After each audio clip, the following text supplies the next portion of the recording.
player who may not be there. One day later, the Kansas City Chiefs will play the Chargers in Brazil, and that man definitely won't be there. Rashee Rice accepted a 6-game suspension for violating the NFL's personal conduct policy. In July, he was sentenced to 30 days in jail and 5 years probation for his role in a multi-car crash in Dallas that left multiple people injured during the 24 offseason. Rice will be eligible to return Week 7 ahead of a game against the Ravens. You want to see who they're playing? Well, some big games. According to our analytics, 4 of the Chiefs' 6 toughest opponents all season come during those first 6 weeks. The Charger game is a brutal one. I'll show you why in a minute. The Eagles, obviously, that's a rematch of the Super Bowl. The Ravens, who knows what that might be for by the time the season comes to an end. And the Lions are great. So the question is, what impact, Dan, does this have, and what more can you fill in for us here about Rashee Rice accepting this suspension? So people have to understand this is a result of a negotiation, right? Because the NFL tells Rashee Rice, we feel you violated the personal conduct policy. This is the suspension we think you should get. And he says, well, no, I think it's, and the NFLPA helps. And so they get to it. They had trouble getting to a resolution. So they set a September 30th hearing date for an arbitrator who was going to rule on it. But they continued to negotiate, and they finally got to a point where he accepted 6 games.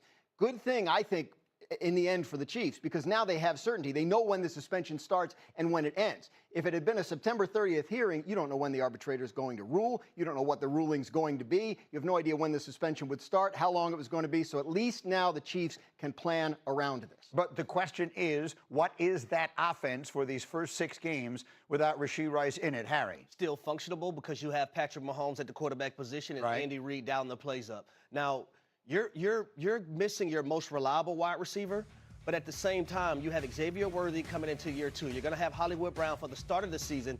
I like the young cat Tyquan Thornton, who is another deep ball threat that can take the top off the defense. And then Juju Smith-Schuster, he's a savvy veteran.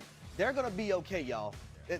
You look for the most part last season, they played without Rashee Rice. At the same time, this does, in my opinion, open up the door a little bit more for the Los Angeles Chargers and also for the Denver Broncos to try to take over the AFC West without Rashee Rice. So I think we also have to take into account that their defense is still going to be really good, but this is a perfect example of how football is so interconnected and their chain reaction. So I think them having a tackle changes everything about their offense. Because if their offensive lines are able to protect Mahomes, then they create some big plays. That changes everything about the way the defense approaches them. And then the short passes that Rashee Rice was taking with a guy on his back and taking him for 10 extra yards, those then become guys open by 5 yards. So this all goes back to being able to protect Mahomes. You can protect Mahomes, and that's why they let Tyreek Hill go away. Because, all right, if we can protect Mahomes, we can manufacture offense. So I'm looking to see, I'm not sure that they're going to miss Rashee Rice as much as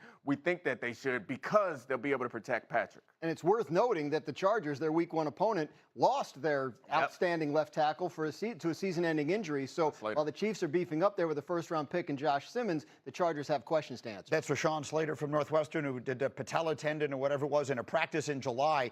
Let me put up Jim Harbaugh's numbers, by the way. The opening week, this is a very tough game. And granted, it's in Sao Paulo, Brazil, and you never know how that impacts the game. We had the one of them last year, and that was the game where Jordan Love got hurt. One way or another, Harbaugh, in his NFL career, 5-0 Week 1, both straight up and against the spread.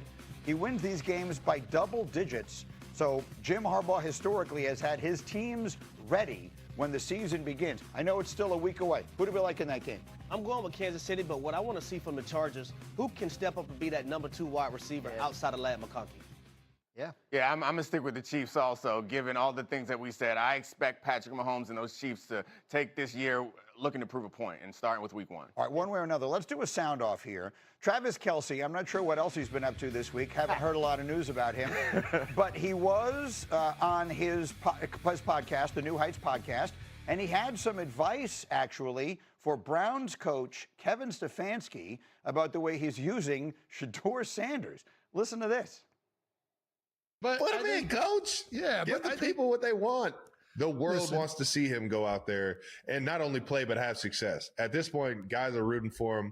This isn't anything against Dillon. This isn't anything against Joe. I'm just saying the excitement is there for him to go out there. He's going to put eyes on the screen. He is going to bring people to the game. It is what it is, man. Why? I would love to see it, man. Yeah. I would love to see it. Travis Kelce playing for the Kansas City Chiefs wants to see Shadeur Sanders. You could say I mean no disrespect to Dillon, Gabriel, and Joe Flacco, but yeah, you're telling them that they sit down, and also like obviously he doesn't care about you Browns. He doesn't care about. He cares about entertaining himself and us. So I think we all agree we want to see him play at some point. But I'm not sure that that's the best thing for the Browns. Yeah, if I'm Kevin Stefanski, I'm not listening to Travis Kelce. That's exactly right. Yeah. He just wants to watch. Like the Chiefs are always in prime time, so they can watch the 1 o'clock games. So it matters to him who plays quarterback for the Browns. All right, well, that said, we did have an entertaining little thing happen yesterday. So Donna Kelce, who has become a celebrity in her own right, the mother of both Travis and Jason Kelce, she put up with the news that Travis and Taylor Swift are now engaged. She posted on her Facebook page these two pictures. Aww, adorable. In case it's not obvious, that's Travis Kelce and Taylor Swift as children. Which one? And so, no, but we thought it would be fun to ask our crew to put up their own baby pictures or young pictures, and we have them here. So where do we have them? Let's see. Do we have a young Graziano? Do I have that? Can I see a picture of Dan Graziano? Do we have that? Here we go. Oh, there we are. Yeah. Oh. That was a particularly stylish outfit in what, like 1981 or whatever that was? That kid is scary. That's quite a haircut. And the haircut, that's really outstanding. That All was right, like put up the next one. Here we go. The next photo. Go ahead. The next photo is. Oh, look at that! Look at that sexy 7-year-old. Dominique, what are we doing here? Ripped up. I'm told the best one of them all is like Harry's. you Go was ahead. badass Let's see looking. Harry. You know I was. Oh, my God. You thought Michael Jackson? You thought Michael Jackson was the only one moonwalking? No. That is so cute. What a fro. They picked that out too. Greeny, where's your picture, Greeny? Yeah, We couldn't find any baby pictures of me. Unfortunately, No, Greeny's an alien, guys. I believe. Dominique believes it's because I'm actually a robot. Yeah. There is a story behind it about a house burning down that's kind of a sad story that we won't get into right now, but there were very few pictures of me as a child. They made me look bad. That's my origin story. I was trying to joke, have a good time. You're like, hey, I got a sad story. I'm sorry, I Greeny. just put Harry's picture back up again. It's much more funny than any of this. All right, coming up, it is